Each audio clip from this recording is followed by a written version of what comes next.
Hey there, are you grieving the potential loss of a loved one or feeling overwhelmed with the loss of someone you care about? If so, you're in the right place. Lisa Hartung here, and this podcast is designed to guide you through topics surrounding death and dying. We'll dive into multifaceted aspects of grief, offering you a blend of personal stories, expert insights, and practical advice for your grief journey. May this be a safe space for you to learn, listen, and ask questions about your own life and loved ones. So grab your favorite beverage and let's dive in. Welcome back to another episode of Giving Grief Grace. And I'm coming to you live from Tanzania. I have been in the field over the past week. My day job is where I work for a water nonprofit. We're going to meet a community that does not have clean water yet, and then met two communities, one that had just gotten clean water in April 2026, and then another one that has had clean water since 2021. It has been so incredible to be able to connect with these individuals and these communities and these women, hearing how their lives have changed because they have access to clean water. And for the community that didn't have access, the women are so excited to get access within the next year. And it's exciting to be part of this. Clean water is really, in my opinion, is such a basic right. Everyone deserves access to clean and safe water. And that is what I do on my day-to-day. And we are slowly but surely solving the water crisis. The goal is to solve it in our lifetime. And, setting up the infrastructure and thinking about ways that we can contribute to that and help, our fellow people gain access in any way we can and be smart about it is so important. And so we were visiting communities and learning about how they fix the water systems themselves and how they have other non-government organizations support them and help them making the infrastructure. But it was just such an incredible time because one thing that tied a theme that I kept on hearing was how water is a unifier. Water brings peace to households that maybe have some unrest. Water affects women and children more than men because they're the ones, men are in the fields working, and so women and children are the ones that are needing to bring water back to their homes. And so talking with these women, I'm not sure if we met a woman in the communities that was not a mother.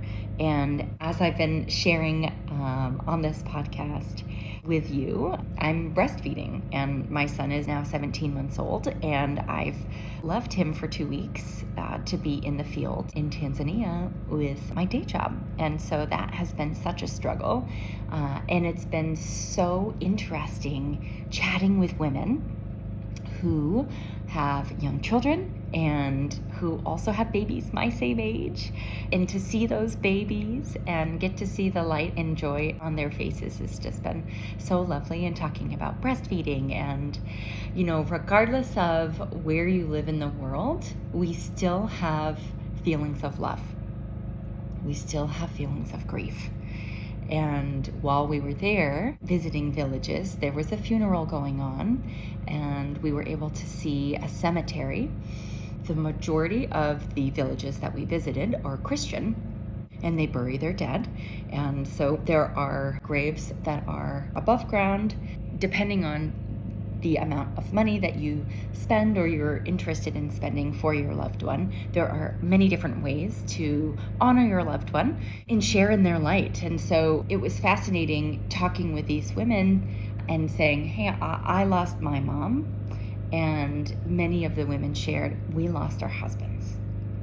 And I asked them, when you lost your husband, how did you keep going? Because you were also a mom and you had children that you had to keep taking care of and keep showing up for.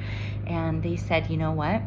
I was able to spend more time with my family, more time with my children, and that was a gift. Sometimes we think that loss is the closing of a door, and it is. We lost our physical loved one as we knew them in flesh and blood. Everyone has different beliefs on what happens in the afterlife, and the women were like, so are you religious? They're like, are you Catholic? I said, no, I'm Christian. And they're like, well, what type of Christian are you? And it was just fun to say, like, well, do you think that your loved one is in heaven? And one of the women said, well, I'm a born again Christian, and I will go to heaven to be with my loved ones who have passed. One woman lost her daughter and is caring for her daughter's child. And, grief and death is also a unifier in different ways. When you can no longer call your mom, someone else will hopefully take her place in the sense that you can connect with someone new. Maybe it's a sister or a brother, or maybe an aunt or an uncle, or maybe your dad. No one will ever replace your mom. She was just so special in her own way. And, she'll be with you always. And one thing that you can have is the memories, and you can ask her questions and think about how she would answer those questions for you. And thinking about death and dying, and I was amazed at how the traditions are pretty similar to the States in Tanzania. There's also a large Muslim population, and our local partner was telling me how there is a mourning period of 40 days. And when someone loses their loved one, they don't go outside for 40 days. And after the 40th day, they go into the religious sanctuary, and then they celebrate the life. And this is after the funeral has happened. And then they celebrate the life of their loved one that they had lost. But it's more of a celebratory grief process. And so I was talking about how grief is the other side of, is the shadow side of love. And that was a new concept, and how thinking about validating the grief that I'm feeling is okay and it's normal. It's because I loved my mom so much. And you loved your mom so much, and she's smiling, looking at you, thinking down. And so I wanted to share a moment that I had today. We were in a village, and we did a home visit. And so we got to spend about 4 hours with a family, helping them prepare a meal. And whenever there is a Nguzu, or a white person that's in the village, it seems that more people start to come and are curious of who's here. There are not many cars that come through these rural villages. And so we show up, and we're here to help. So we are peeling sweet potatoes, and the women, the elders are all watching us, and they're like, oh gosh, they take so long peeling sweet potatoes. Or we were mashing peanuts to put in the soup. They had slaughtered a chicken before we got there. We got to pull out the feathers. And I asked if they ever bless the chickens before they eat them. And I said, no, this is just, if we want a chicken, we slaughter it, and then we boil it, we pluck the feathers, and we prepare it, and then we eat it. And so death is much more of a straightforward, like, yes, that was a life. They're providing food for us. So it's an interesting concept. But love is this, also was carrying through the conversations that I was having. And where I was going with this is, so we're in the community. Maybe there were 10 of us, and then by the time lunch happened, there were about 20 of us. And it's so fun to join in community and have a meal together. And we had rice and sweet potatoes. There was this unique, like, okra that was dried and then crushed to like herbs almost, and then we added water and boiled it together. And we had that with ugali, which is like a cornmeal that many Tanzanians eat with some sort of flavoring to go on top. And then we had the most delicious onions and peppers sauteed in sunflower oil. And then they put the peanuts that we'd crushed up in this sauce, and oh my goodness, it was so flavorful. So we're making this meal all together, and we're just sharing in the joy of being with one another, and everyone around the community that we were in, the home that we were in, had experienced significant loss. And they were just so grateful for today.